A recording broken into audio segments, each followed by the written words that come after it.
নমস্কার বন্ধুরা, আজকে আমি নিয়ে চলে এসেছি পাউরুটি দিয়ে তৈরি একটা স্ন্যাক্সের রেসিপি।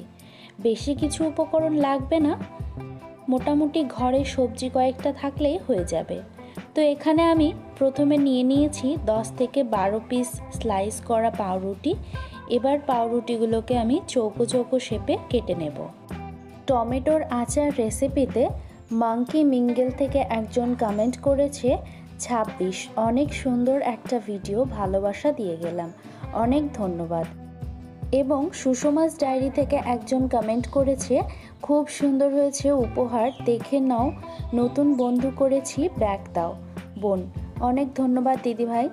এবারে রান্নাটা শুরু করব। তার জন্য এখানে কড়াইয়ের মধ্যে দিয়ে দিলাম 2 টেবিল চামচ পরিমাণ সাদা তেল। তেলের মধ্যে ফোড়নের জন্য দিয়ে দিলাম 1/4 চা চামচ কালো সর্ষে, দিয়ে দিলাম 10 থেকে 12টা মতন কারি পাতা আর কয়েকটা কাঁচা লঙ্কা কুচি। এখন ফোড়নটাকে খুব ভালো করে একটু নাড়াচাড়া করে দিয়ে ওর মধ্যে দিয়ে দেব 1/2 কাপের মতন ক্যাপসিকামের টুকরো। ক্যাপসিকামটাকে মিনিট 2-এর মতন ভেজে নেব। এবারে এর মধ্যে দিয়ে দেব পেঁয়াজ কুচি। এখানে আমি একটা পেঁয়াজকে কিউব করে কেটে নিয়েছি। পেঁয়াজটাকেও 30 সেকেন্ড মতন ভেজে নেব।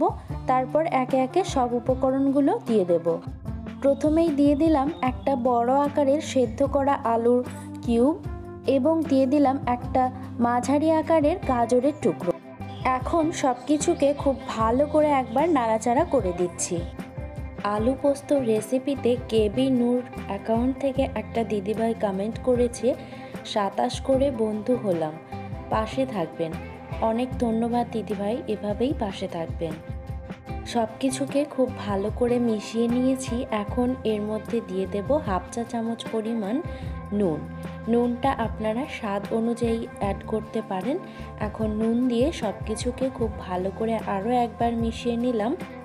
এবারে দিয়ে দিলাম এই রান্নার প্রধান উপকরণ পাউরুটির টুকরোগুলো। পাউরুটির টুকরোগুলো দিয়েও খুব ভালো করে নাড়াচাড়া করে মিশিয়ে নিলেই রেডি হয়ে যাবে আমাদের আজকের রেসিপি ভেজিস ব্রেড। তাহলে কেমন লাগলো এই স্ন্যাক্সের রেসিপিটা অবশ্যই কিন্তু কমেন্ট করে জানাতে একদম ভুলবেন না। আর এরকম আরও নতুনত্ব রেসিপি পেতে আমার চ্যানেলটিকে সাবস্ক্রাইব করেও রাখতে পারেন।